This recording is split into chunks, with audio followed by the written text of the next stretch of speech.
Buenas noches, ¿cómo están? Bienvenidos, muchísimas gracias por estar allí. Como todos los domingos después de Telenoche, llegamos con Bichos de Ciudad, esta propuesta que cuenta historias. Y con Pablo y con Checho hoy contaremos diferentes situaciones, diferentes historias. Y la primera te va a conmover. Una historia que en parte ya conoces, la historia de Moisés Martínez. Pero hoy en Bichos de Ciudad te la vamos a contar en profundidad. Esta historia de Moisés, pero también de su familia. Me decías que este hombre empezó a ser violento contigo, a pegarte, cuando había nacido Ana, tu primera hija. Empezó desde muy niña con los abusos sexuales, que yo lo veía como normal, porque era mi papá. Hoy veo un inodoro que se tapa y yo me empieza a faltar el aire porque tengo ese recuerdo de papá hundiéndonos la cabeza. ¿Por qué hacía eso? Porque sí. Tu padre termina preso, que además le dieron 3 años. Sí, y sale al año y medio. Después de que él salió, él nos buscó, volvió a intentar abusar de nosotros. ¿Él intenta abusar de vuelta con ustedes después de que sale preso? Moisés no lleva el arma. No, la tenía él y sé que siempre tuvo arma. Es tu hijo que le saca el arma Así. y luego le empieza dispara. a disparar él. O sea, era su vida o la de él, creo, en ese momento, y le dispara. Y no para. Te dijo eso. Te dijo tu hijo por qué tantos tiros. Con Checho hoy vas a conocer la historia de Fabián, de la calle a un escenario, en una obra de teatro. ¿En qué momento pisás la calle para vivir en situación de calle? No soportaba más en realidad la realidad que estaba viviendo, no encontrarle solución a esa relación. Yo lo tenía claro, pero no lo quería aceptar. Entonces era como que buscaba disfrazarlo, engañarlo y decir, bueno, que pasara un día más, que pasara un día más, así pasaron los años. Hoy te veo limpio, Sí. con un empleo, con un techo. Evidentemente en algún momento algo cambió. Sí.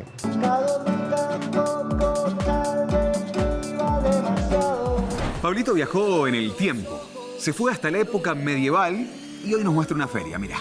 La ponemos así. Ah, no, esto es tremendo. ¿Y? ¿Fachero? ¿Facha o no facha? ¡Pesa! Y bueno, sí. ¡Oh! No, sacala del ángulo. Tomá, vamos, aprendí. Después te enseño a ser vikingo. ¿Qué programa vas a ver hoy? Esto recién comienza. Bienvenidos, comenzamos. Bichos de Ciudad. En el silencio escucho el río.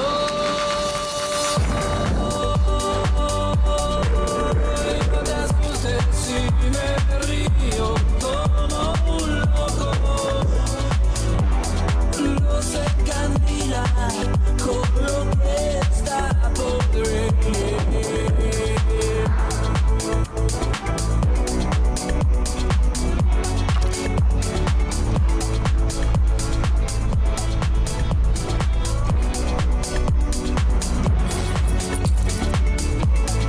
La historia que te traemos hoy es diferente a todas las otras que hemos contado en Bichos de Ciudad. Porque gran parte de esta historia ya la conoces. La de Moisés Martínez, una historia que nos ha conmovido. Todos los uruguayos hablamos de este caso. Y también debatimos en casa sobre lo que pasó. Pero hoy la vas a conocer en profundidad. Porque nadie te la contó de esta forma. Hace casi un año, en mayo del año pasado, Moisés mató a su padre de varios disparos. Pero no nos podemos quedar con esto sin el contexto. Moisés, su madre y sus hermanas sufrieron abusos de todo tipo durante años. Una de ellas, Sara, una de las hermanas de Moisés, sufrió por lo menos 60 violaciones de su padre. Ana también. La madre de Moisés, Mercedes, fue drogada y golpeada por este hombre en múltiples ocasiones. Testimonios desgarradores que explican esta historia de película. Hoy Moisés, que fue condenado a 12 años de prisión por homicidio especialmente agravado, está en su casa. Está en proceso una apelación pidiendo un perdón judicial y mientras eso está en prisión domiciliaria con tobillera electrónica. Conozcamos esta historia y qué pasó aquel día. La Fiscalía, en minuto 022804 en adelante, realizó sus alegatos, en los cuales la Fiscalía expone que Carlos Martínez no fue un buen padre.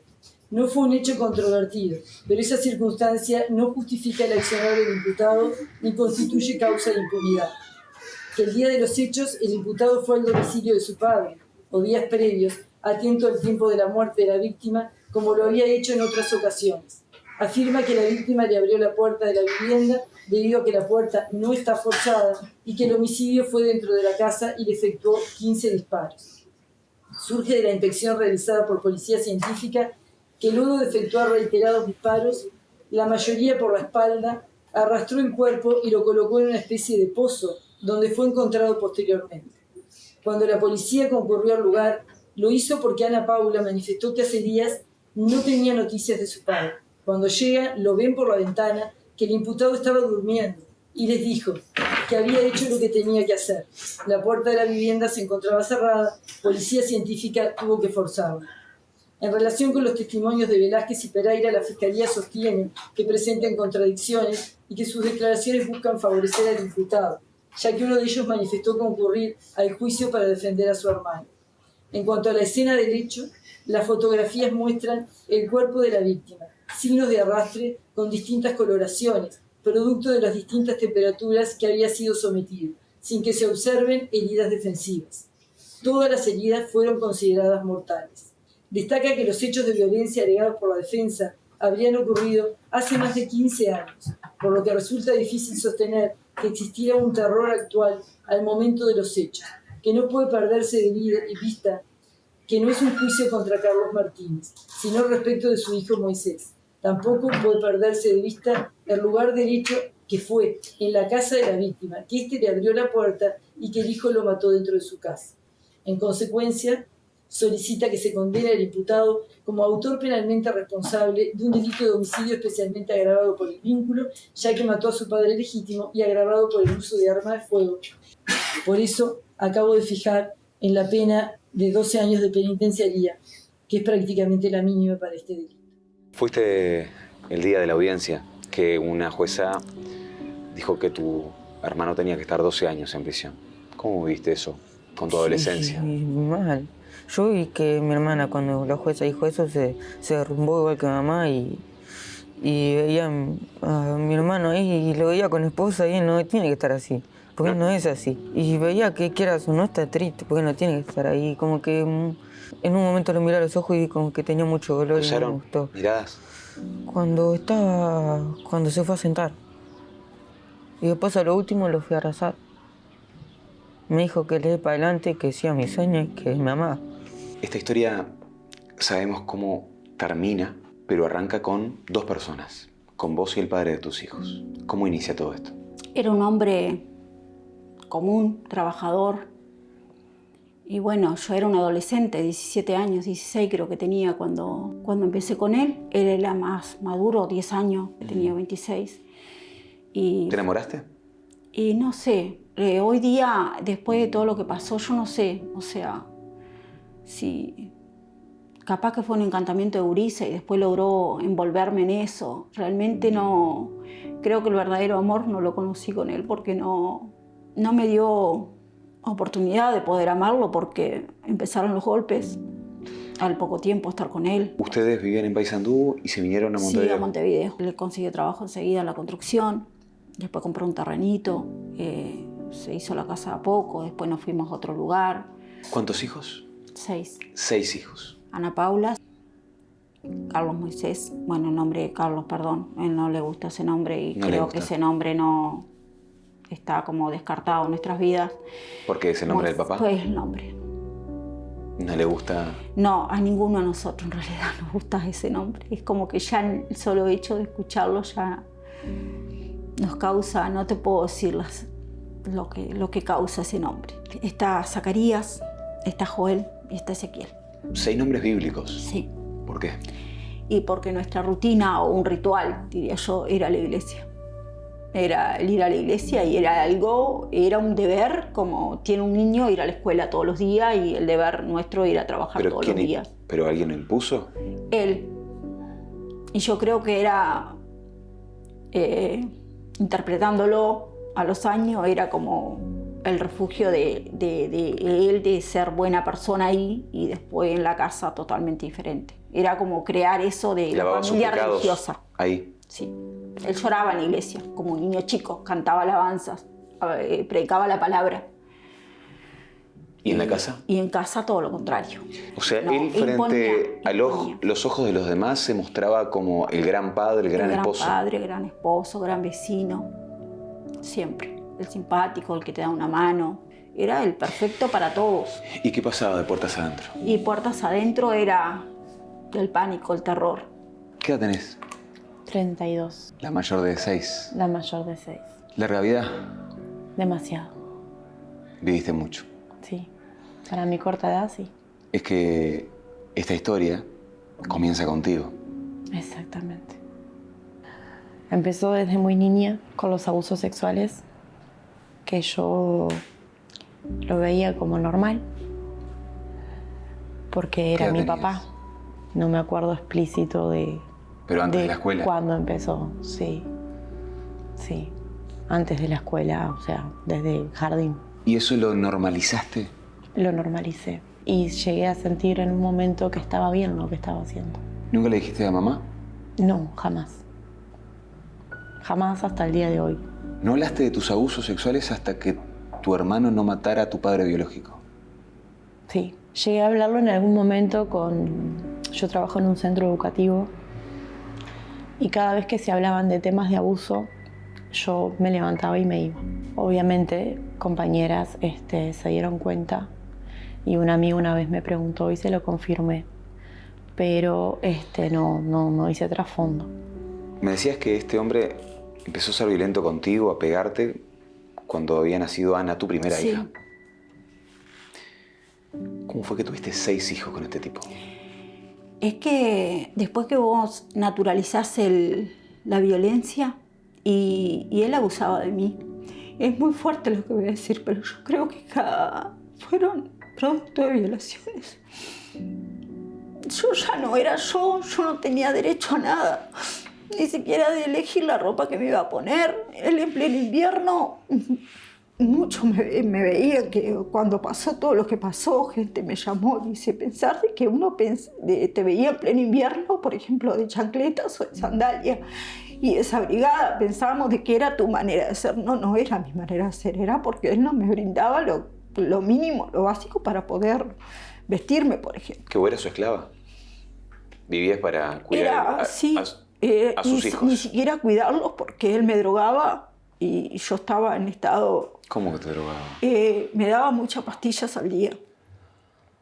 Y yo salía, las pocas veces que lograba salir a la calle, salía tipo zombie. Yo cruzaba los semáforos en rojo. ¿Y tenías que estar para él, para la intimidad, cuando él quería? Sí, siempre. ¿Y si no?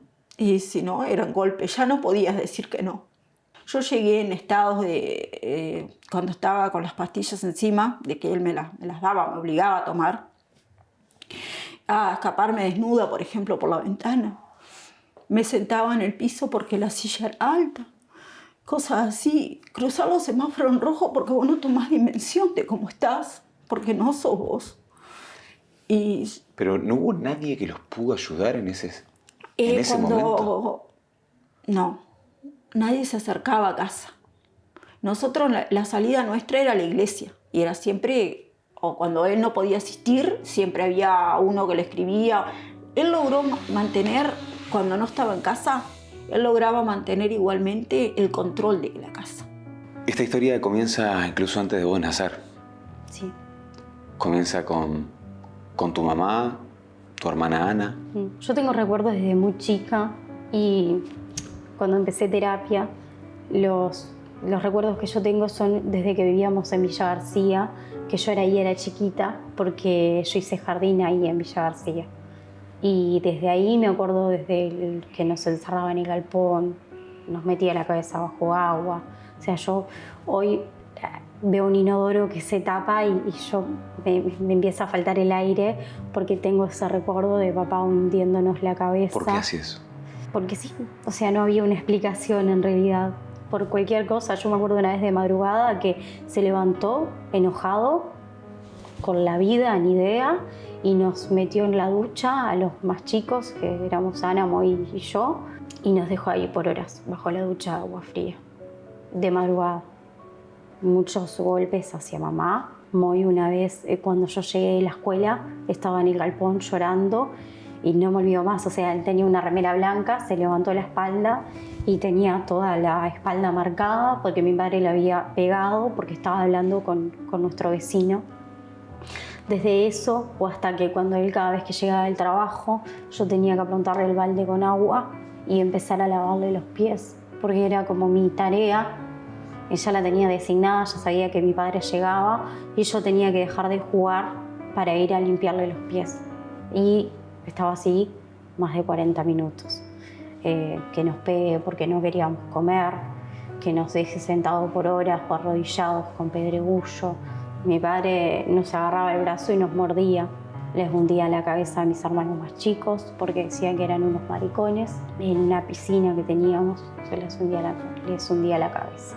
Mi padre nos mandó a limpiar el techo a nosotros, o sea, éramos niños, nos mandó a limpiar el techo del galpón, que estamos hablando de un techo que tenía una altura de más de 3 metros, o sea, era muy alto, y mi hermano se cae del techo y termina en coma por eso.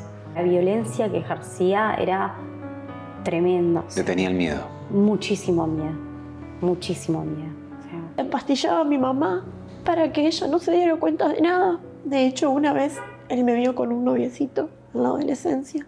Y llegué a casa y recibí una paliza tremenda, que si no fuera por Sara, yo hoy no estaría acá. Porque cuando él, después de pegarme, se tiró encima de mí y me ahorcó. Y Sarita, con la fortaleza que tiene, que no sé de dónde la sacó en ese momento, porque todos corríamos peligro, le dijo, ya está. Y cuando ella le dice, ya está, él se da vuelta y le da una patada. Y yo logré respirar, porque yo ya no estaba pudiendo respirar. Mi hermana llegó, nosotros teníamos cuchetas, mi padre la tiró sobre la cama, se le puso literalmente encima y la empezó a ahorcar. Yo en ese momento miraba a Moy, estábamos Moy, estaba Saca y Joel ya por las edades, y mi hermana quedó violeta, o sea, yo dije, la mata. Entonces yo agarré y le grité, basta, él me miró con su cara de ogro, o sea, no me olvido más, y yo empecé a correr. Él me agarró y me encajó una patada, que no me olvido más, pero yo siento que gracias a esa patada hoy mi hermana está viva, porque realmente en ese momento la mataba. Y con todo eso que pasaba, ¿no se podía denunciar? Y es difícil denunciar, sobre todo cuando es tu padre. Y mi padre para la afuera tenía una imagen muy buena. O sea, él iba a la iglesia y vos lo veías llorar y no sé, o sea, realmente su imagen era muy distinta a ese monstruo que él era en casa. O sea, para el afuera él era un padrazo, un gran marido. Claro, exacto. Y para el adentro, para nosotros era el monstruo. ¿Vos sabías que también abusaba de Sara? No, porque cuando él abusaba de mí, decía que lo iba a hacer con Sarita si yo me negaba. Y iba a matar a mi mamá. No, que eso lo creía capaz. Por supuesto, porque vi mucha violencia. Mucha. Sara, ¿los abusos hacia vos cuándo comenzaron? Tenía el recuerdo desde que estaba en tercero de escuela, pero cuando arranqué terapia, empecé con recuerdos desde que era más chiquita. ¿Vos sabías que abusaba de tu hermana? No, yo cuando veo esa situación es que denuncio. ¿Cómo fue eso? Porque lo vi.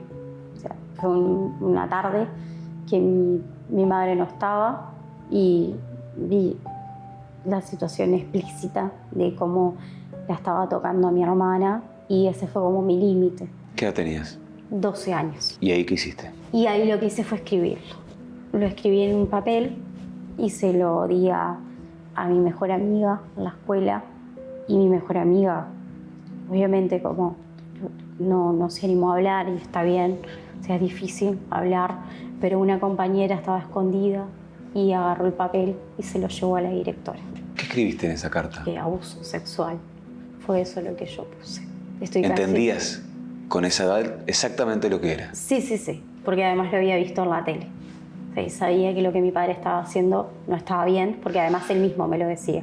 ¿Qué te decía? Que si yo hablaba, le iba a sacar el padre a mis hermanos porque él iba a terminar preso.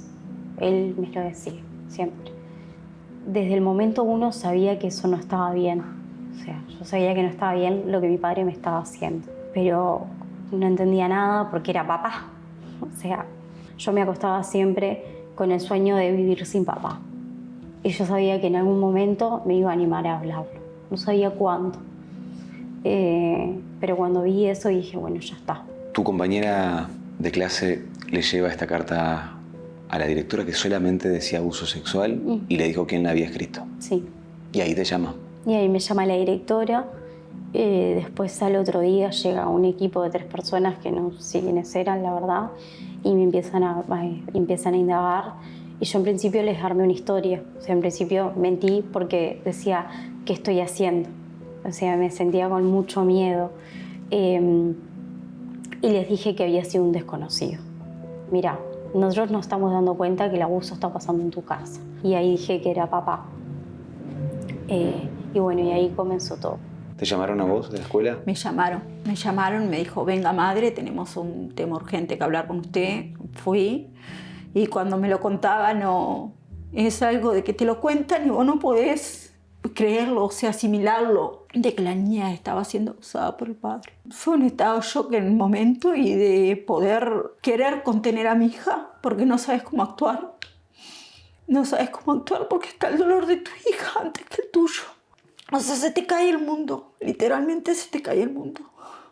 Y ella, una de las cosas que me dijo, que yo le dije, ¿por qué aguantaste tanto, hija? Y me dijo, para no verte sufrir, mamá. Y esa frase me la grabo hasta el día de hoy. Papá fue preso y mamá, por cuidar a mis hermanos más chicos y está bien, le dijo que papá se había ido porque había hecho algo malo, que cuando sean más grandes se iban a enterar el porqué. ¿Cómo fue el proceso? Ese proceso judicial de denunciar a tu padre, de testificar contra él, de ir a peritos forenses. ¿Cómo fue todo? Horrible. Creo que después del abuso, eso fue lo peor. La directora me lleva al hospital, me acuerdo, que fue un hombre grande, digo yo, porque realmente era muy grande. Y yo empiezo a llorar y a pedir por mamá, y ese señor se empieza a reír y me pone una regla marrón, que yo siempre digo que a mí me marcó mucho, porque después cuando inicié ciclo básico, que tenía que llevar la tabla de dibujo y hay una regla, justo es marrón y yo odiaba llevar la regla. ¿Pero por qué la regla marrón? ¿Qué era eso? Porque quería que le marcara el tamaño del pene de mi padre. Y cuando yo lloraba y pedía por mamá, él me decía, dale, habla, que eso a las que están acá les encanta. Haciendo alusión a mi hermana, que era menor, me estaba acompañando, y a 2 mujeres más que estaban sentadas, que no sé si eran enfermeras o qué realmente. Esa fue la expresión que él utilizó. ¿Que era un médico? Entiendo yo, no sé, perito, médico, no sé. Eso te pregunta, y vos teniendo 12 años. Yo, 12 años. Yo me acuerdo que lloraba y pedía por mamá. Y mi hermana me agarraba la mano. Ese fue el proceso. Por eso mi lucha de que la respuesta del Estado no fue eficaz, porque eso no es eficaz. Tu padre termina preso, que además le dieron 3 años. Sí, y sale al año y medio. Después de que él salió, él nos buscó, volvió a intentar abusar de nosotros. Pará, ¿él intenta abusar de vuelta con ustedes después de que sale preso? ¿Cómo?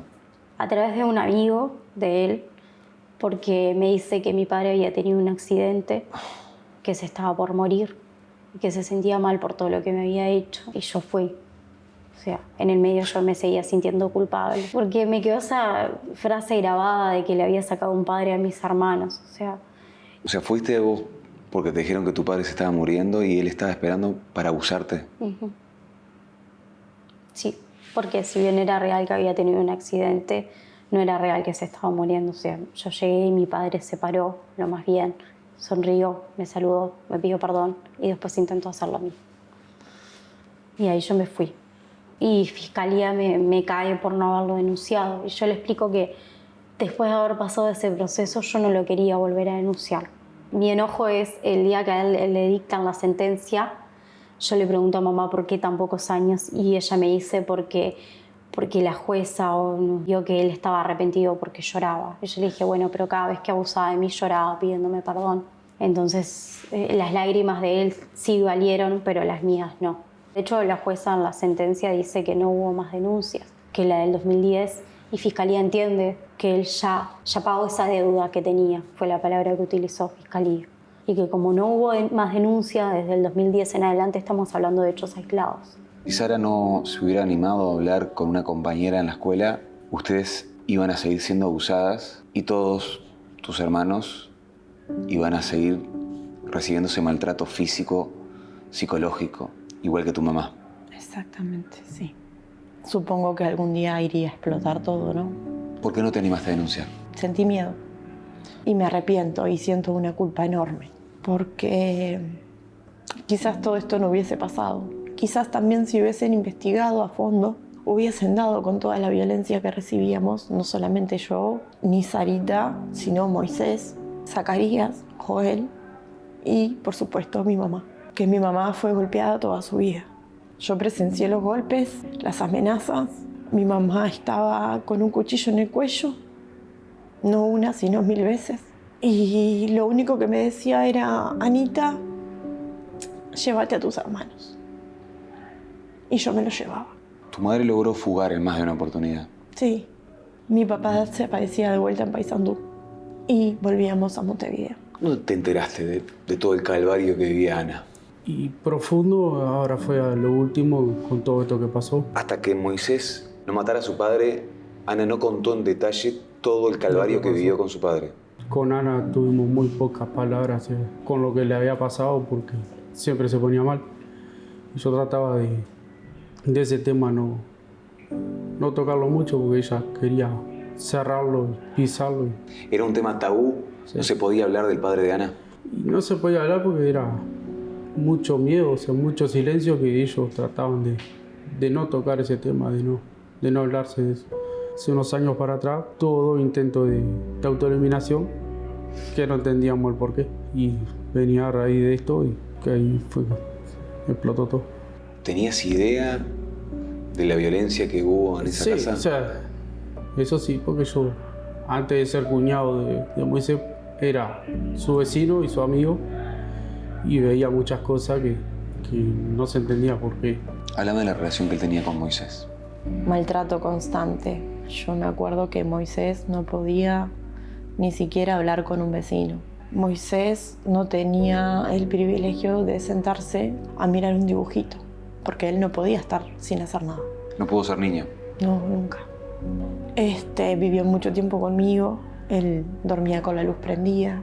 Logró superar muchas cosas, pero cuando se enteró realmente de todo lo que pasó, del trasfondo, volvió a reactivar toda su infancia. De hecho, hasta el día de la muerte de mi padre le dijo, vos no servís ni para perro. Si vos me denunciás o denunciás el abuso de tus hermanas de vuelta, nadie te va a creer. Eso pasó ese día. Mi hermano le tenía mucho pánico a mi padre, mucho. Intenta abusar de Moisés, que eso yo no lo sabía mi hermana y mi cuñado.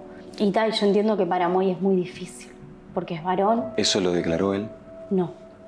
Su compañera, de hecho, declaró muchas situaciones que nosotros no sabíamos que a él le pasaban. A Moy le quedaron muchas secuelas. Es un dolor que no se termina más.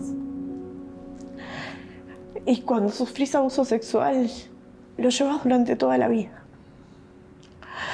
Porque ese padre que te tiene que proteger, no lo hizo. Moisés en toda esta historia estaba ajeno a todo el detalle de lo que habían vivido sus hermanas, lo que había vivido vos. Sí.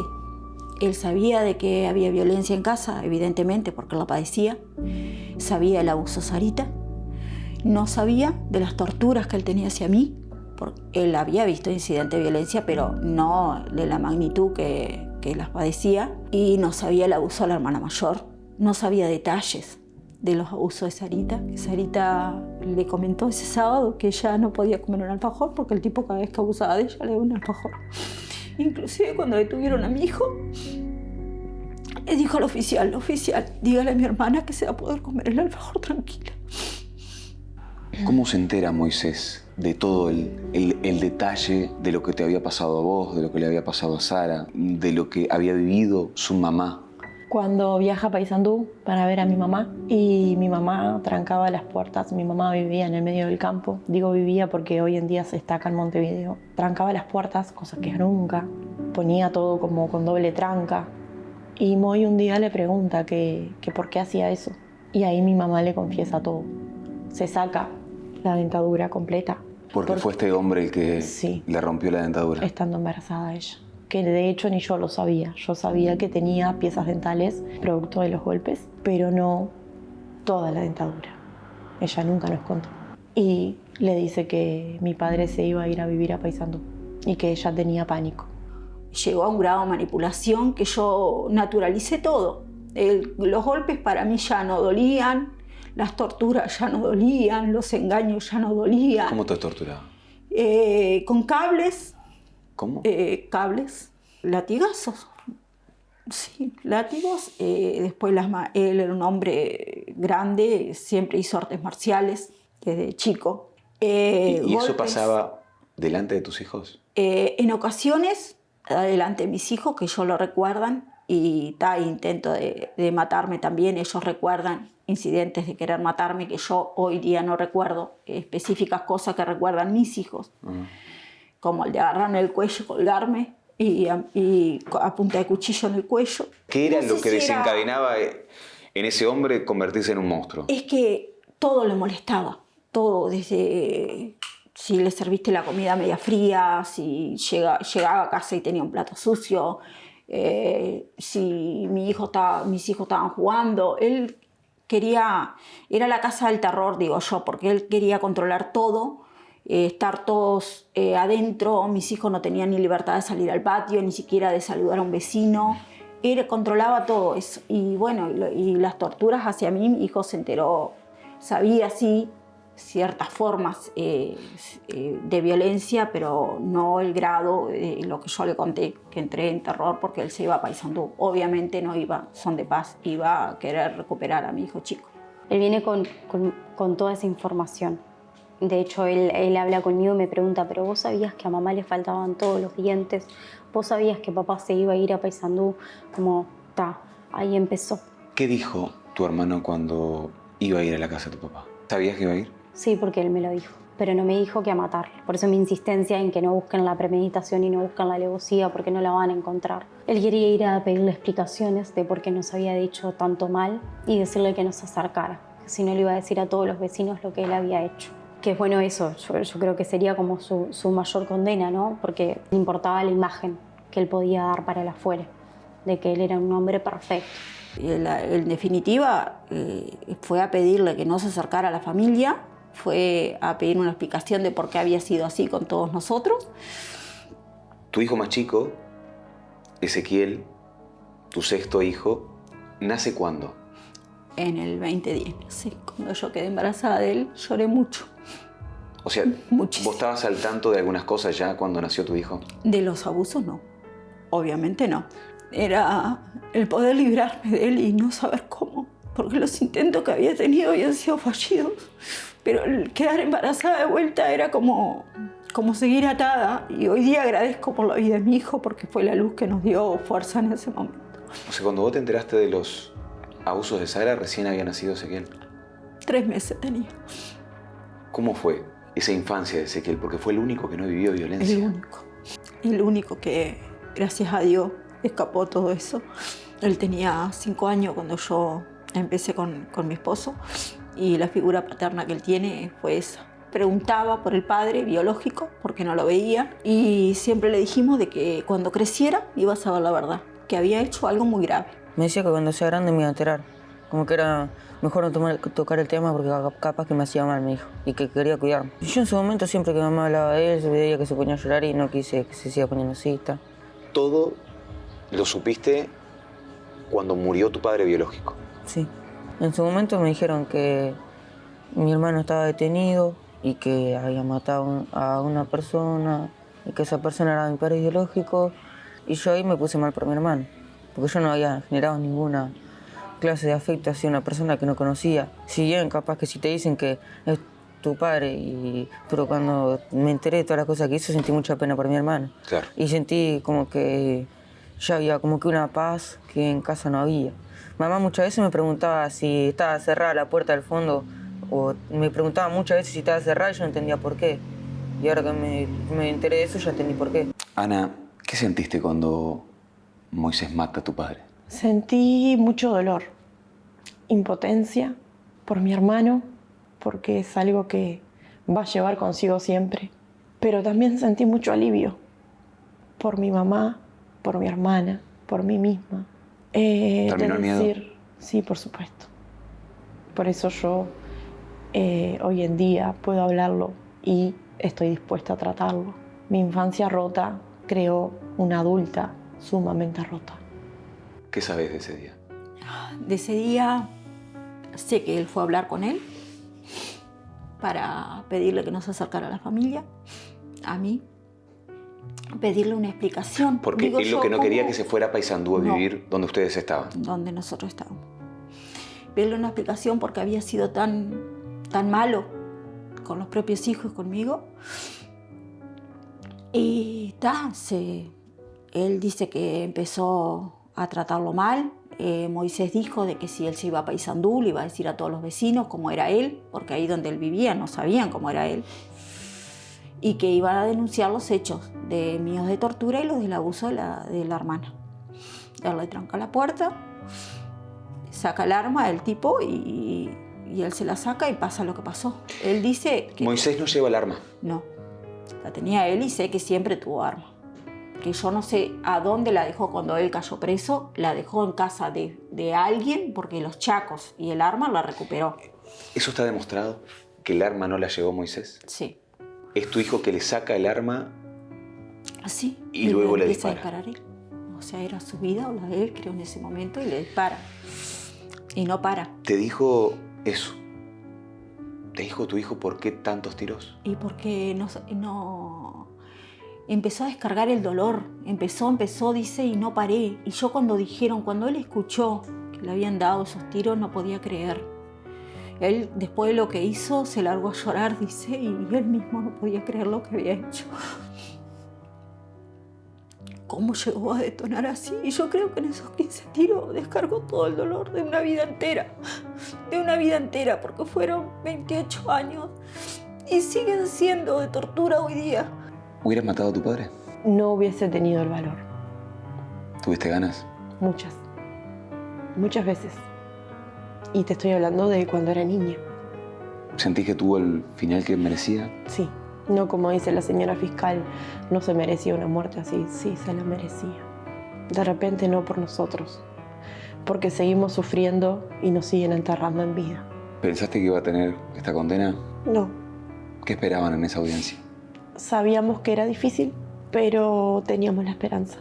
Y la esperanza no la perdemos, porque es un pueblo entero que está pidiendo la libertad para Moisés. Imposible no conmoverse con esta historia, con estos testimonios de tanto dolor, de tanta lucha. Vamos a conocer un poco más de todo esto. ¿Qué pasó luego de esta audiencia donde a Moisés le conceden la prisión domiciliaria con tobillera electrónica mientras dura este proceso de apelación, esperando por lo que diga el Tribunal de Apelaciones? Esto va más adelante en Bichos de Ciudad. Pero cambiamos de rumbo y vamos a una historia mucho más simpática de la mano de Pablito, que viajó en el tiempo hasta la era medieval y se encontró con esta feria preciosa en el Castillo de Piria. Prepárate porque el lugar que te traigo hoy te va a volar la cabeza. Festival medieval en el Castillo de Piria.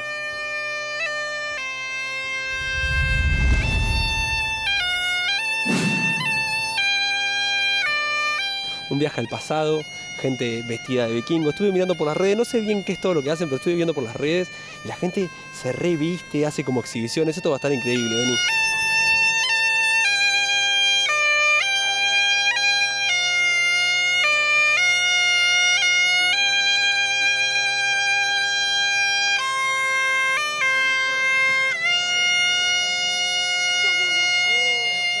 Permiso, gente, permiso. Lo vi de lejos y me volví loco. ¿Qué tengo que tener para sentarme en esa silla? Primero un atavio. Claro. Para que es un atavio, vamos a empezar por el principio. Y vestirte bien, acorde. No, hay unos cuernos de... No, esto es una... ¿En qué me metí? Canal 4, culpa de ustedes. Vení. Esto es un chaleco, tiene un nombre también especial. Sí, un protector para el pecho. No me van a encajar un espadazo ahora, ¿no? Se puede probar a ver si funciona. No me digas. Qué cosa más linda. Arranqué bien, yo acabo de llegar, quiero que sepan. ¿Ah, sí? Así que si me van a lastimar, esperen un poquito. Claro. Bueno, a la vuelta lo probamos. A la vuelta me pueden lastimar. Mira, lo ponemos así. Ah, no, esto es tremendo. ¿Y? ¿Fachero? ¿Facho o no facha? No, ya una transpiración me va a dar que ya la veo venir. Toma, abrigate los hombros. No, esto, ya se aprovecharon de mí. Ya se aprovecharon de mí, mirá. Me agarraron. Vení que te ayudo, mirá. Me lo puse como los menos vikingos que había, claramente. Ahí está bien. Está bien. Y... ¿Pesa? Y bueno, sí. Históricamente correcto. Pavlanga Ragnarok, ¿cómo me puedo poner un nombre? Un nombre vikingo. No sé, ¿qué nombre te puede venir vikingo? Yo soy Pavlanga de nombre. ¿Cómo? De Pavlangas. Pero ¿cómo lo cierran? Harald Pavel. Harald Pavel. Ahí va. Mirá la facha de Harald Pavel, tomá. Ahí. 3, 2, 1. No, sacala del ángulo. Tomá, vamos, aprendé. Después te enseño a ser vikingo. Así que tenemos que ir a conquistar un par de naciones, ¿no? No pasa nada. Las conquistamos. Mirá cómo estamos. Listo para la guerra. Sí. Tenemos que sacrificar algún animal también, cordero, para lluvia. Estamos preparados para todas las cosas que hacen los vikingos, ¿no es cierto? El rey. ¿Cómo me queda?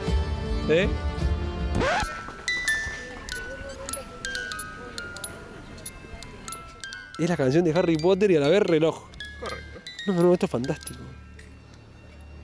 ¿Qué tal? Qué hermosa pareja que hace. ¿Son pareja? Sí, somos pareja. Qué hermosa pareja. Nos veníamos viendo de ahí y decimos, qué linda pareja que hace. No. Nosotros te conocimos porque sos cantante de Máramo, así que... Bueno, nos reconocimos mutuamente. Pará, cuénteme cómo se conocieron, cómo empezó todo ese amor, un poco de todo. Nos conocimos hace 2 años, más o menos. Ahora el lunes va a ser 2 años. El lunes. Estamos celebrando, ¿no? Me muero.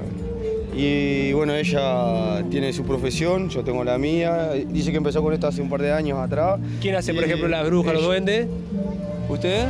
Es un grupo y a su vez trabajamos juntos, porque yo a veces tengo ideas que dentro de la maniobra del artesano no sé hacerlas.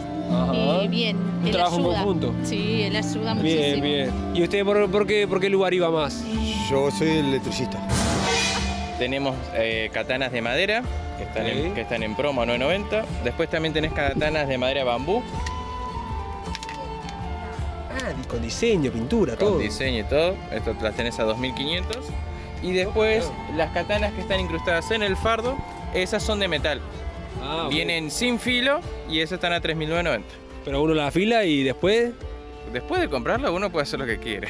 Ahí queda fuera de mi responsabilidad. Por la duda no preguntamos, ¿no? Seguimos turisteando, chusmeando, porque a mí me encanta estar de shopping. Contame, ¿qué tenemos por acá? Yo ya aprovecho y me llevo alguna cosita. Mirá, te cuento, nosotros trabajamos mucho con piedras, o sea, energía más bien, llamémosle, no piedras.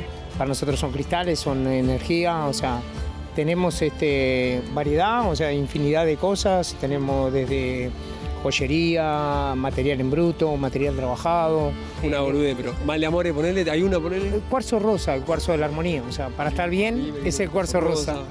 O sea, un cuarzo verde para la salud, una piedra negra como para repeler energía negativa. De todo un poco. Amatista, que es nuestra piedra nacional, o sea, fue declarada el año pasado piedra nacional de Uruguay. Increíble. O sea que llévate una amatista para que a partir de acá tu energía cambie. Mirá qué divino. Y nada, divino. bueno. Nos encuentran en la Feria Medieval, nos encuentran en www.jpiedras, en Instagram, y bueno. ¿Para esto es de Uruguay? Esto es nacional. Increíble. Esto es así, o sea, las hay más gigantes. Claro, no, pero las hay más gigantes, o sea, no te olvides que hemos vendido geoda de 25 a 30 toneladas.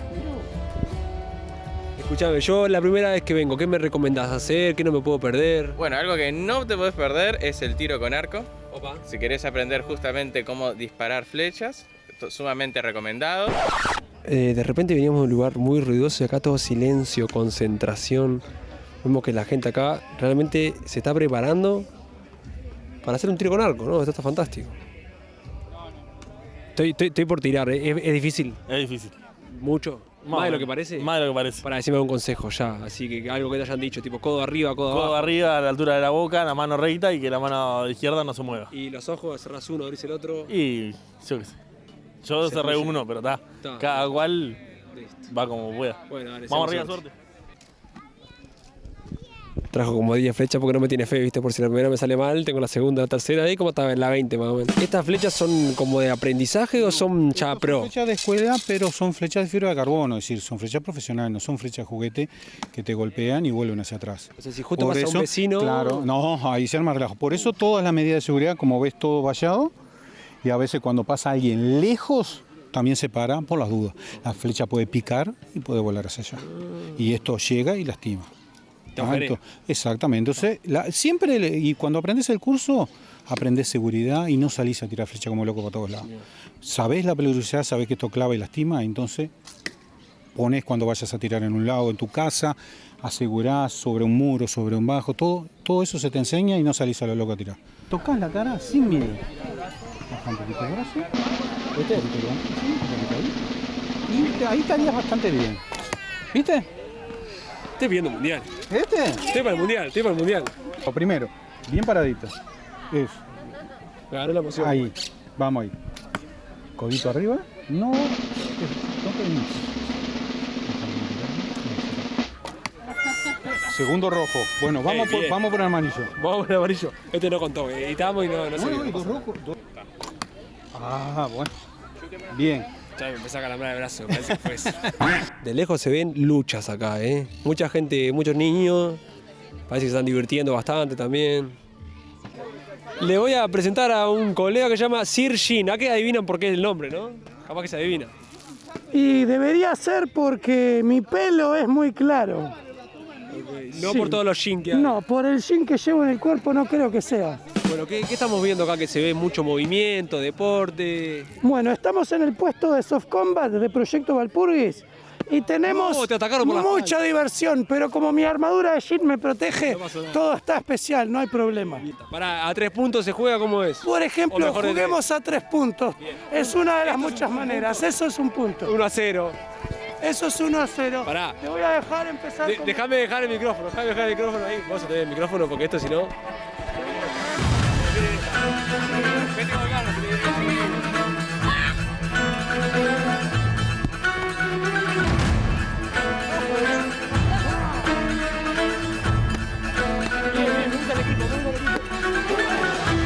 Bien, me encantó.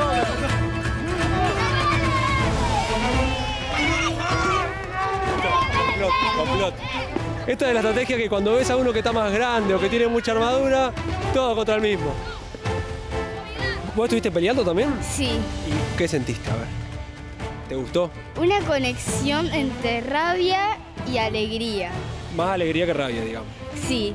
Y para la gente que nunca vino, ¿se lo recomendás? Obvio. Vengan. Es divino. Hace mucho que de espada de saludo. No sé si existe eso, pero lo acabamos de inventar, el choque de espada de saludo. Acompañamos que estamos en la fila, preparándonos, chusmeando por ahora, el tiro con hacha. Se ve bien. Contame qué se hace acá, contame. Acá tiramos hacha, para aprender a cazar. Tenemos el coso de puntería ya. Tenemos el coso de puntería, apuntamos ahí y tiramos. Hacemos una demostración. No. Dale. Yo no soy el que atiende esto, me estás matando. A ver, pero capaz que te sale bien, digo. La puse en el agua. Sí, se hacía el que no. Te hiciste la del humilde. Te hacía el que no y mira, clavó 2 en el ojo. Nah, si quieren hacha buena para practicar, son estas. La hacha ahí del hombre.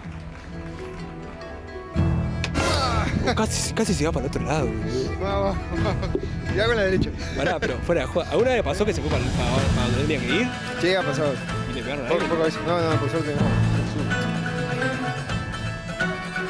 No es lo mío.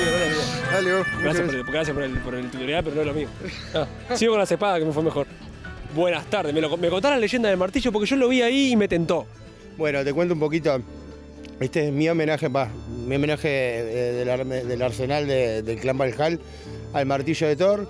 El martillo de Thor era el arma más poderosa de los 9 reinos vikingos, creada por unos enanos que eran Sindri y Brok.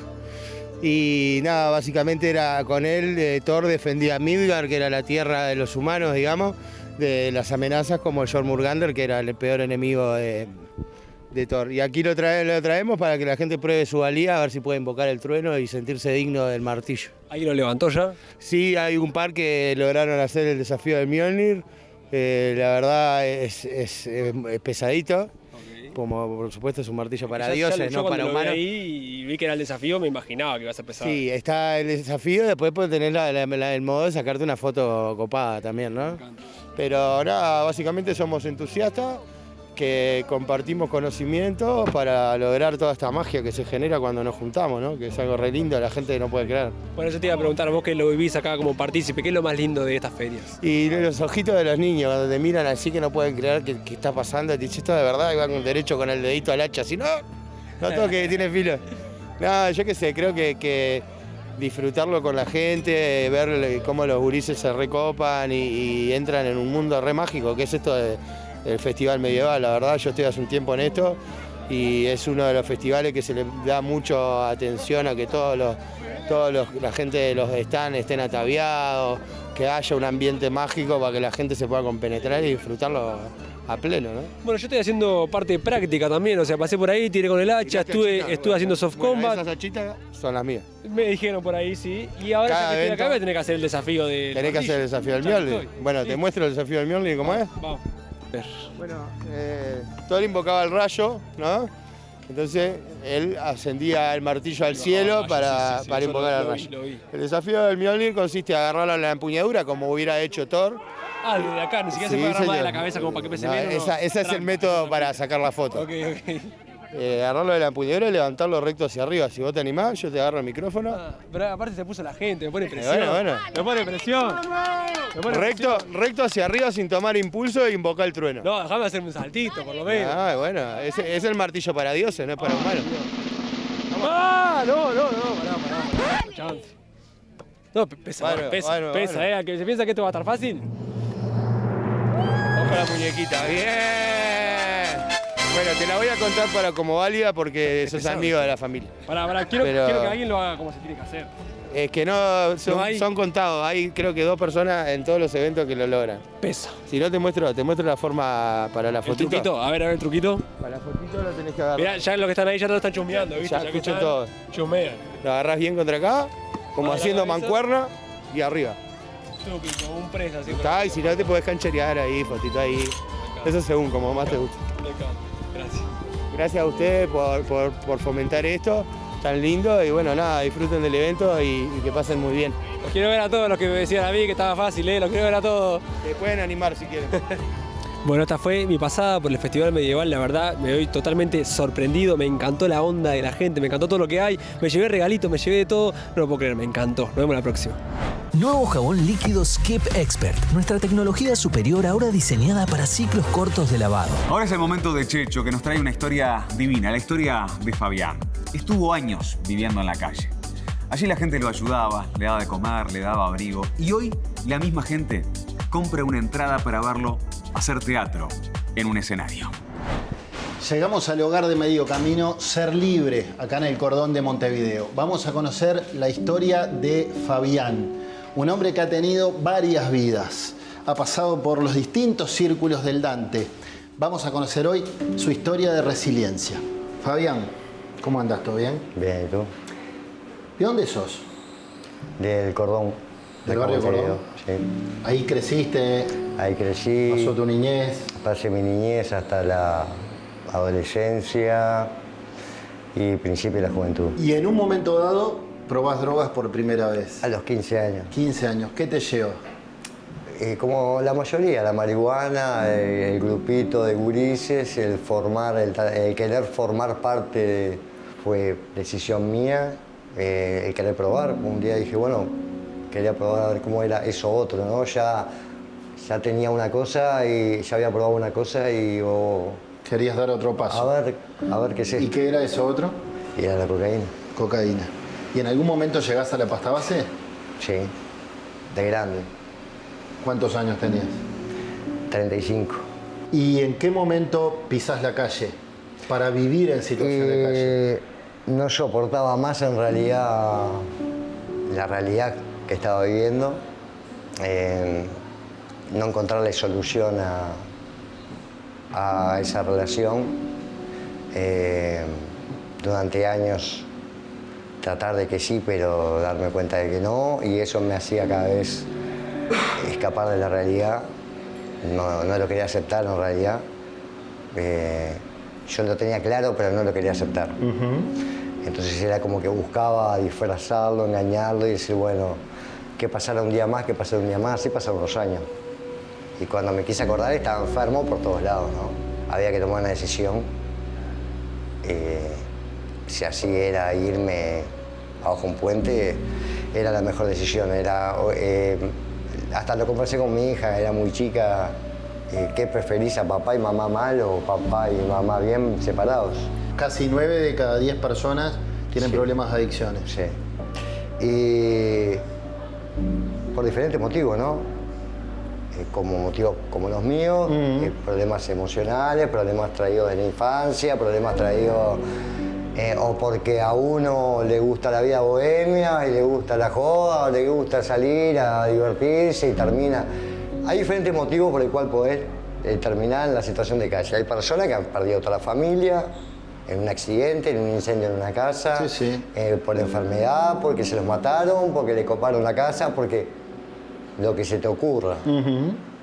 Fabián, ¿cómo nace este cartel con 1000 mensajes inspiradores? Es un cartel participativo que estaba en la vereda. Y el que pasaba dejaba un mensaje. Se le invitaba a dejar su aporte. Podía ser un dibujo, podía ser una frase, podía ser un nombre, podía ser cualquier cosa. Y bueno, y así fue como nace este cartel. ¿Y esta biblioteca cómo se fue alimentando? Bueno, esta biblioteca en realidad siempre estuvo, pero había muy poquitos libros. Y hace poco recibimos una donación, unas cuantas cajas. Hay un libro muy lindo y tenemos unos cuantos lectores en la casa. Mirá qué bueno. Muy bueno. Después por acá, si pasamos... A ver, permiso. Bueno, los vehículos de los compañeros, acá está la oficina central de... Acá está la oficina de la Asociación Civil. Ahí está. Por acá, este es el cuarto de damas. Cuarto de damas. Acá abajo funcionaba un tallercito de herrería que tenía un compañero que ya no está. Ajá. Este es el baño de mujeres, debe estar cerrado porque hay alguien. Baño de mujeres. Bueno, acá tenemos la gran cocina. Esta cocina Perdonen el relajo. De uso común. De uso común. Acá comemos los 20, 25 o los que estamos en la casa. ¿Se podrá ver la heladera? Por supuesto, bueno. Carne, frutas, verduras, agua, todo muy sanito, ¿no? Todo muy sanito. Muy bien. Y con el tema de la loza, que a vos que te toca un día, lunes, jueves. Ah, acá tenemos. Está ordenadita. Acá tenemos. Este es el buchón. Acá tenemos las personas que están en el desayuno, en la limpieza, en la semana, en stock, control de stock, controlar los productos que no se pongan feos, la verdura, hay que rotarla, sacar la que está de antes, ¿no? ¿Para allá qué tenés? Allá tenemos la despensa. Despensa, bien. Allá tenemos... ¿Y tu cuarto? Mi cuarto está arriba. Después, bueno, acá estudiamos, ocio. Bien. Lo que sea. Ensayamos un poco a veces también. Ahí está la acústica. Bien. Me compré la eléctrica, la tengo en el cuarto guardadita por las dudas. Hoy, con el día de lluvia y todos trabajando, van a tener que perdonar, hay un relajo barro en la casa. Ah, pensé que ibas a hacer torta frita. No, alguien va a hacer, eso seguro, pero este es mi cuarto. Mirá, lo agarramos justito. Permiso. ¿Se puede? Se puede. ¿Todo bien? Perdón el relajo, pero bueno. ¿Cómo es vivir con el hombre? Un capo. ¿Sí? Sí. Buen compañero. ¿Buena gente? Buen compañero, buena gente. ¿Deja todo tirado o más o menos ordenado? Y mirá mi cama. Mirá mi cama, descolgué todo y me fui a laburar y dejé todo tirado. Pero no es menor lo que acabas de decir. Me fui a laburar. Me fui a laburar. Hace unos años no decías eso. No, ni a palo. Hoy te veo limpio, con un empleo, con un trabajo, higienizado, con hábitos de higiene y de hábitos laborales también. Con un techo, con compañeros con los que compartís ese techo. Evidentemente en algún momento algo cambió. Sí, bueno, cuando pasé de la resignación a entender que lo que tenía que hacer era rendirme. Buscaba tener diferentes resultados haciendo lo mismo. Cuando ya pensaba que todo estaba perdido, dije, me resigné, digo, bueno, esta es mi vida, me voy a morir consumiendo, tirado en la calle, solo. ya era lo que esperaba. ¿Y no pediste ayuda? Y era lo que deseaba, además. Ajá. ¿No pediste ayuda? Era raro, era como que no sentía motivación de pedir ayuda. No sentía, estaba como desahuciado, estaba como... Un día me levanta ley de falta en la calle, que era muy común que me levantaran, yo siempre lo estaba esquivando, igual ya les tenía los horarios, todo ya calculado. Un día me levantan, me llevan para el CPA, el Centro de Primera Atención en Casaballe, en la cual me conocían todos. Me agarró el psicólogo, un gurí muy jovencito, muy querá, y nada, ese afán de querer convencerme, decirme, bueno, Fabián, que acá te conocemos, que sos querido, porque sos... Dale, dejate ayudar, y yo no, que ya no tengo ganas, ya no quiero. Bueno, tuvimos una conversación media larga ahí. Me convenció de que me quedara, me dijo, vos querés, pero ¿y cómo hago, no? Entonces, pues, ¿cómo hago? Porque solo y recontra solo y con indiferencia de todo el mundo, ¿cómo hago? Es algo como que no es inviable, no lo podés pensar, razonar. Entonces me dijo que bueno, que habían programas, que estaba Fundación A Ganar, que trabajaba con el MIES, que me quedara por ahí, que en un tiempo me iban a hacer una entrevista, que si me interesaba internarme en una clínica para dejar de consumir, que el MIDES me lo pagaba. Pues yo un poco descreído, pero bueno, conversamos, me convenció. Por suerte me convenció. Me quedé, que me quedara tranquilo, que después, que terminara, porque ¿qué pasa después, no? O sea, porque termino y sigo sin tener a dónde ir, sigo sin tener trabajo. Y si no tenés un empleo es más complicado, volvés a la calle. Entonces, no, quedé tranquilo que después de acá se te gestiona un cupo para un medio camino, que es donde estamos ahora. Que es un lugar donde ustedes pueden quedarse todo el día acá si quisieran, también pueden salir a buscar trabajo o a trabajar de hecho y volver solo a dormir, es como si fuera una casa para ustedes. Sí.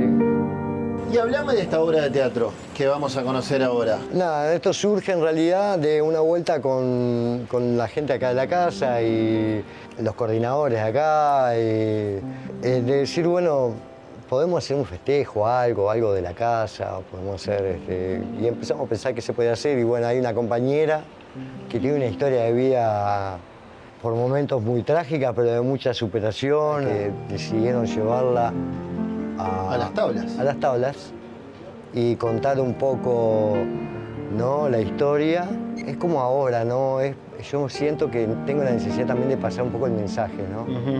De que en realidad se puede, que hay cosas que se pueden hacer, de que hay ayuda, de que hay gente buena que te quiere ayudar, que no todo el mundo es malo, al contrario, hay mucha gente buena, pero la gente se cuida mucho y la gente está muy achicharrada también, o sea, hay muchas cosas, ¿no? Digamos, si te interpreto, hay que saber pedir ayuda y hay que dejarse ayudar. Hay que dejarse ayudar, totalmente. ¿Vos actuás?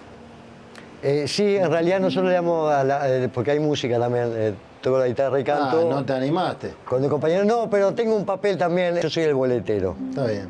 El que entrega los boletos y el que guía a los pasajeros. Fabián, ¿dónde estamos? Bueno, acá estamos en Espacio Moebius. Nos vamos a encontrar con un Seba, que es el profesor de teatro con el que nos ayuda, y con el resto de los compañeros que estamos haciendo la obra. Acá a unos metros de Plaza Matriz. ¿Y acá es donde ensayan para la obra de la que me hablaste? Sí. Sebastián, ¿vos sos el profe de teatro de Fabián o es mucho decir?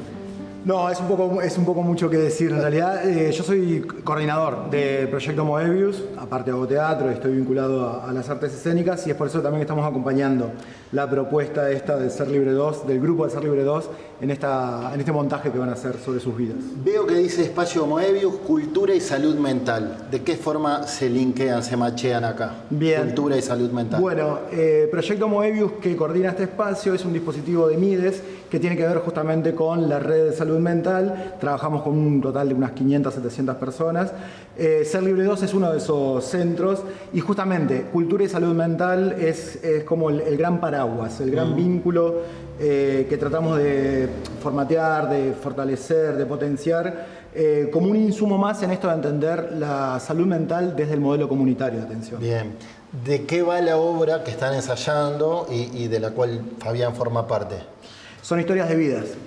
Las historias de vida de este grupo, hay como 10 historias mezcladas que se cruzan, que dan vueltas, y lo formateamos en un viaje en tren. De hecho, es un gran viaje en tren que se va a invitar al público. Él nos contó que es el que vende los boletos. Bueno, puede ser, y también hace otras cosas. Y en cada parada en cada estación se va a contar algo de estas historias de vida que realmente son muy potentes. Y que son superadoras también, ¿no? Bueno, sin duda. Gente que pasó por problemas graves y que hoy, por suerte, ve una luz de esperanza. Sin dudas. Y la posibilidad de contarlo, de transformarlo en una narración, que también eso ayuda mucho. Fabián, además de boletero, en la obra tocás la guitarra. Toco la guitarra. Nunca dormí tan poco, tal vez viva demasiado. No reconozco el punto donde hay que frenar. Háblame sobre la trama, este lugar que antes frecuentabas como usuario y al que ahora volviste, pero a trabajar, a limpiar. ¿Cómo es esto? Es algo re importante también porque es súper valioso donde estoy trabajando. Es porque estoy viviendo todo el tiempo a donde no quiero volver. Yo camino todos los días por la calle y veo gente consumiendo y ya no te tienta. Y no cruzo, no me tienta. Y tampoco cruzo. No cruzo, no los esquivo. Simplemente los miro y recuerdo que yo hace 2 años estaba así. Estuviste 10 años en situación de calle, como dijiste, revisando volquetas, durmiendo en la calle literalmente, y hoy sos un tipo aseado, con hábitos, con horarios, con un empleo, que vive en comunidad. ¿Cuál es ese mensaje? Cuando necesitas ayuda, pedila. Cuando estás mal, expresalo. Hablar mucho. Juntarte con la gente correcta. Siempre con quien sume, no con quien reste. Hace rato que no estás en contacto con tu hija. Si mirara esta nota y se diera cuenta que vos sos su papá, ¿qué te gustaría decirle? Nada, que estoy esperando todavía que me mande ese mensaje para decirme vamos a encontrarnos. Nos hablamos muy seguido en realidad por WhatsApp. Yo me hago responsable de mis actos, yo me hago responsable de mi ausencia. Ahora el tiempo es de ella y ella es cuando decida, porque también tuvo un momento para sanar. Bueno, nada, que en realidad que la amo, que cuando nació la vi salir de la panza porque estuve en la cesárea y así toda bañada en líquido amniótico, lo primero que vio y que vimos fueron nuestros ojos y fue un momento inolvidable, que es lo mejor que me pasó en la vida. Dejarla hacer su proceso. Y exacto, dejarla hacer su proceso, es lo que te decía, que los tiempos son de ella, que yo la respeto, pero que sí la estoy esperando. Para no volver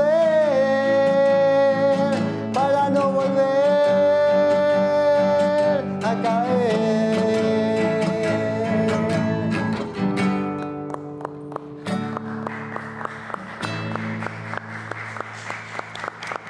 Ojalá no vuelvas a caer. Tremendas historias las que estamos viendo en Bicho hoy. Y tu historia la quiero acá. Quiero que formes parte de esta gran comunidad y no solamente con el comentario acerca de una de las historias que contamos, sino queremos que nos envíes la tuya. ¿Y qué es lo que tenés que hacer? Agarrar el celular, escribirnos a nuestro WhatsApp o a nuestras redes sociales. De esa forma podés mandar tu historia, que puede ser curiosa, divertida, resiliente, emocionante, lo que sea, porque todas las historias se pueden contar en nuestro programa. Como la historia de Moisés Martínez, que te vamos a seguir contando luego de la pausa.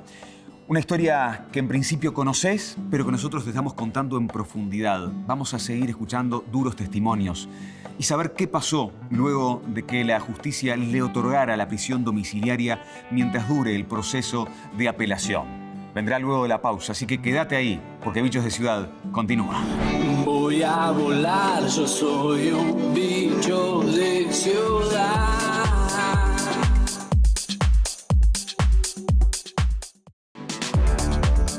Gracias por la espera, seguimos volando acá en Bichos de Ciudad. Muchísimas gracias por la cantidad de mensajes que nos han enviado. Muchos de los mensajes tienen que ver con las historias que hoy estamos contando, pero también queremos que nos manden nuevas historias. Historias de ustedes, de algún vecino, de algún amigo. Queremos que lleguen esas historias que pueden ser contadas en nuestro programa. Todas las historias tienen cabida acá. Ahora vamos a seguir contando esta historia durísima, que es la de Moisés Martínez. Pero una historia que no lo tiene a él solamente como protagonista. También a su mamá, a sus hermanas, a toda su familia. Una historia que nos ha conmovido a todos. ¿Qué pasó luego de la presentación de la apelación, de este pedido de perdón judicial? ¿Qué pasó luego de esta audiencia donde le otorgaron la prisión domiciliaria con tobillera esperando justamente por ese proceso de apelación? ¿Por qué se llega a esta instancia? ¿Por qué ocurre la muerte de este hombre, del padre de Moisés? ¿Y qué quieren de aquí para adelante? ¿Cómo es convivir con todo eso para toda esta familia? Te lo seguimos contando. Ustedes soportaron muchísimo. Tu madre vivió mucho maltrato. Y ya en un momento dice sentirse hasta culpable por no haberlo denunciado. Que no se sienta culpable. Al contrario, ella es una sobreviviente. Y decirle también a esas personas, porque son muy crueles cuando mamá sale hablando y hacen comentarios muy feos, que no se imaginan lo que padeció esa mujer. O sea, yo realmente la admiro y le digo a mamá que no tiene nada de qué sentirse culpable. La fiscal le llegó la declaración del 2010 de ella, donde ella declara que era una familia normal. Y mi madre estaba bajo amenaza. O sea, realmente mi padre era un monstruo. Y mi padre sabía artes marciales también. Entonces todo el tiempo nos pegaba. Y a ella la maltrataba mucho. O sea, realmente le digo a la gente que cuando no tengan nada que aportar que sea bueno, o sea, que se llamen al silencio. Porque mamá no tiene la culpa de absolutamente nada. O sea, yo la amo a esa mujer y le digo que se saque esa culpa, que nadie tiene la culpa, ninguno de nosotros y mucho menos ella, que estuvo sometida desde que arrancó la relación a situaciones de violencia y situaciones de violencias muy extremas. Entonces, que se saque esa culpa. Ella no tiene la culpa de nada, todo lo contrario. Yo admiro a esa mujer, la celebro día a día porque esa mujer salió sola con 6 hijos adelante en el medio de un caos. O sea, date cuenta que yo ahora puedo estar certificada y mi madre en ese momento no podía ni siquiera pensar en esa posibilidad. Tuvo que seguir yendo a trabajar todos los días. Entonces no, que se saque esa culpa porque esa culpa no la tiene. O sea, no la tiene que tener porque no es su culpa. Acá el único culpable es la persona que está muerta y el Estado que nos falló y no nos acompañó. Esos son los dos culpables. ¿Entendés por qué estás preso? Es muy difícil. Es difícil porque nos libró de un monstruo. Es la primera vez. ¿Estás en paz ahora? En nuestra vida no tengo miedo. No tengo miedo. Mis 2 hijas mayores no tienen miedo. Y eso es un valor que uno realmente le da valor a eso, pero estamos enterrándonos como familia día a día y más aún él. Él nos libró de un monstruo, pero ¿a qué precio? ¿A qué costo de estar hundidos en el dolor como familia? El miedo ya no está, pero el dolor no lo podés describir. No podés describir el dolor que tenemos hoy día por él. Yo traigo esto de que realmente papá siempre fue una sombra. O sea, nunca nos dejó en paz. ¿Y hoy? ¿Los dejó en paz? Yo siento que no. O sea, siento que con ese fallo él termina de concretar lo que siempre quiso, que entiendo que fue destruirnos. ¿Qué querés para tu hermano? Que salga, que sea feliz, que sea una familia feliz de una vez. Sos chico, pero ¿entendés a la justicia? Y siento que están haciendo las cosas mal, porque cuando tienen que estar no están, pero cuando tienen que condenar sí están. Pero cuando tienen que acompañar y hacer lo que una justicia debería hacer, reparar, no lo hacen, sino que condenan sin saber el trasfondo. Y condenan solo por ver el crimen, pero no ven lo que está atrás del crimen. Y no ven el dolor que hubo. Y cuando el Estado estuvo acompañando, acompañó. Porque si el Estado hubiera acompañado, capaz que ese dolor se reparaba. Sentí que se podía haber evitado todo esto. Que tu padre biológico podía estar vivo y pagando por lo que hizo. Sí. ¿Y tu hermano? Mi hermano disfrutando con todos nosotros. Con los hijos, que están muy mal sin él. ¿Cómo le definís a Moisés? La palabra es una excelente persona, un fenómeno. Siempre estuvo para mí, en buenos y momentos malos. Siempre me aconsejó. Lloramos juntos muchas veces, es la realidad. ¿Y de qué lloraban?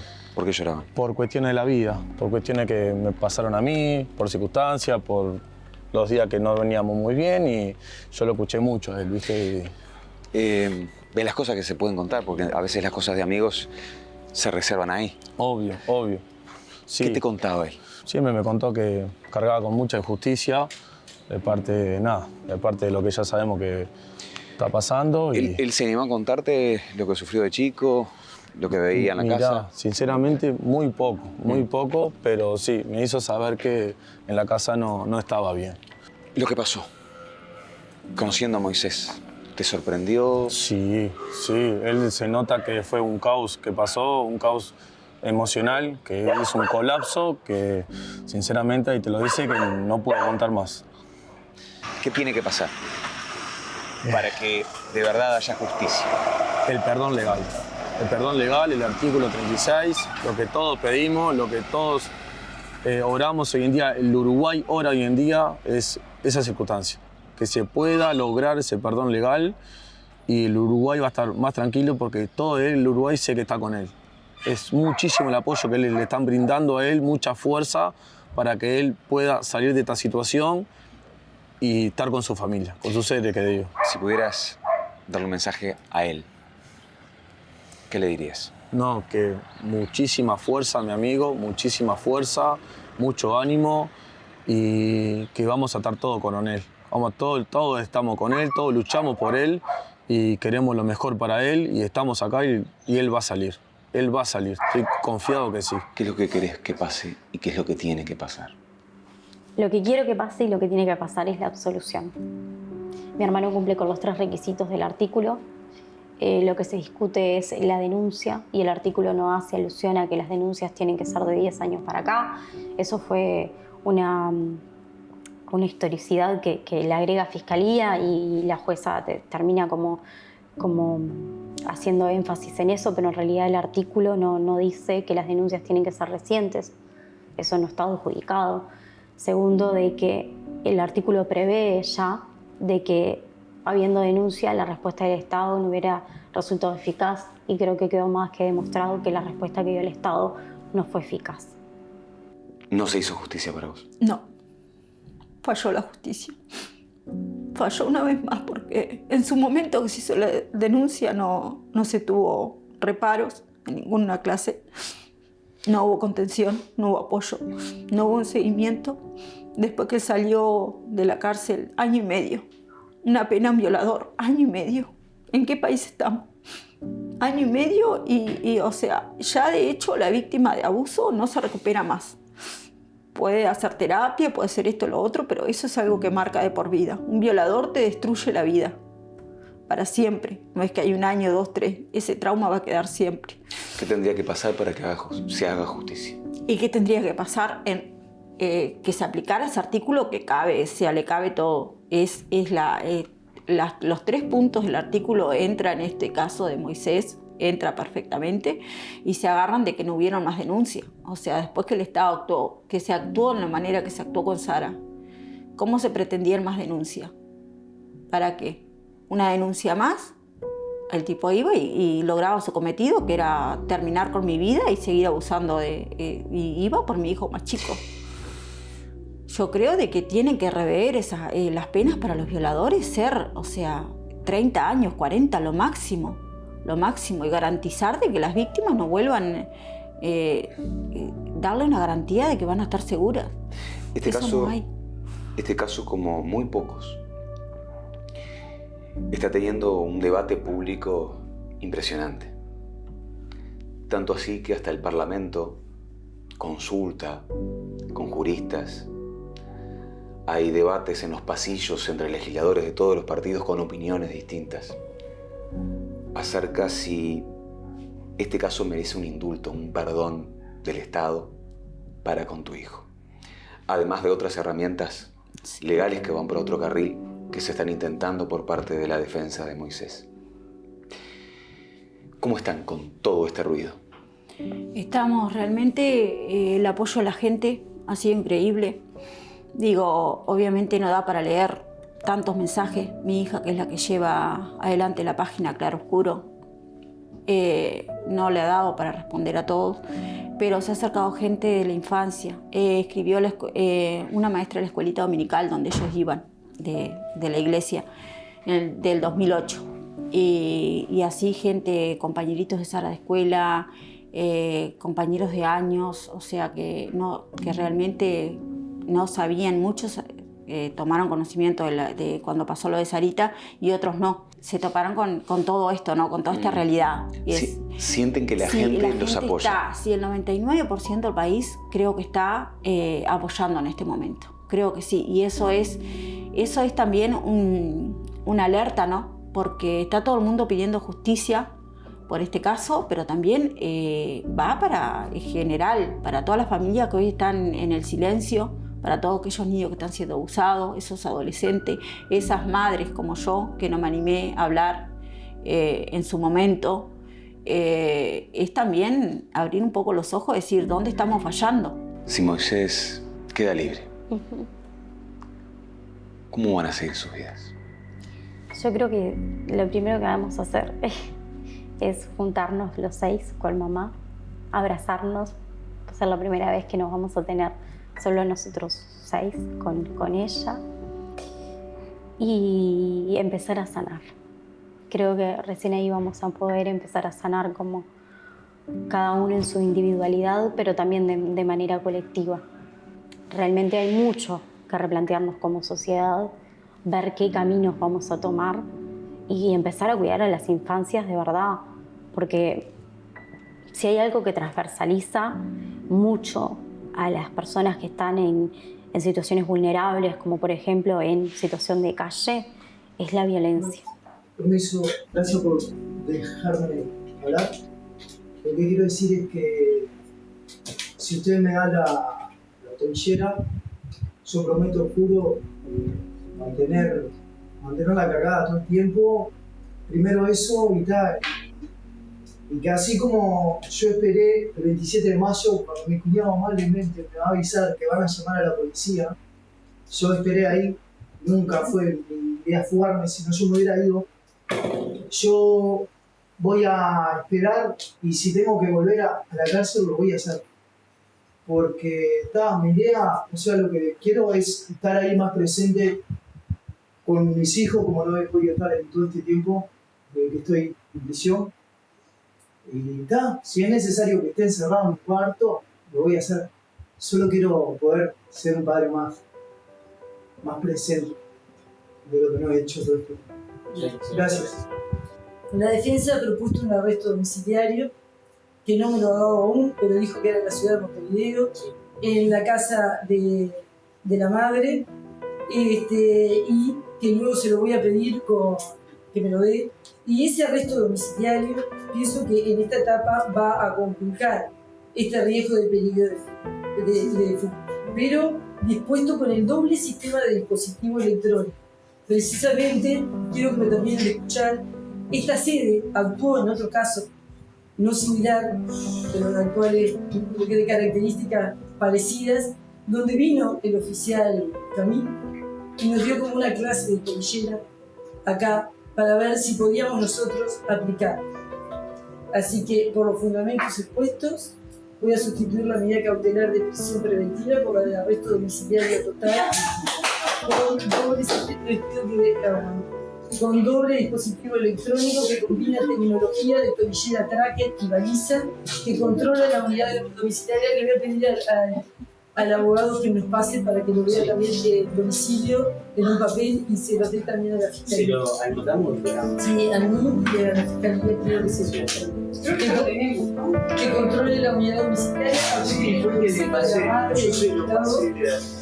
Bueno, yo voy dando por terminada esta audiencia, siendo la hora 16:48 y no quedando diligencias pendientes, doy por finalizar esta audiencia quedando todas las partes notificadas.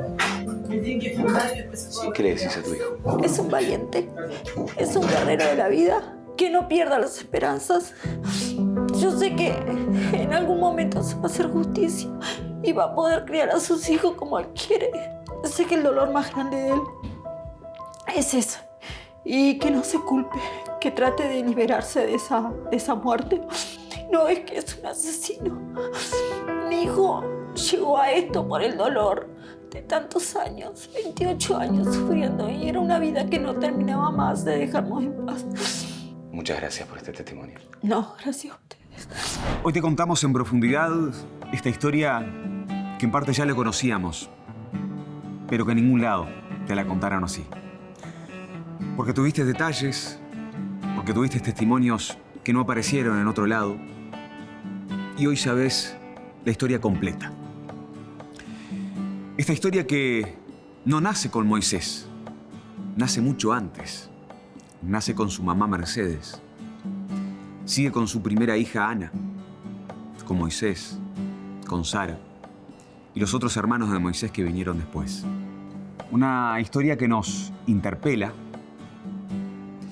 y que nos dice a todos que algo hay que hacer para que no se llegue a esto que se transformó en una muerte violenta. ¿Se pudo haber ayudado mucho antes a esta familia? Seguro que sí. Las víctimas en su momento no tuvieron acompañamiento psicológico. Sobre este caso, como de tantos otros, tiene que haber un antes y un después. Un acompañamiento real. Una contención necesaria. El caso de Moisés Martínez continúa.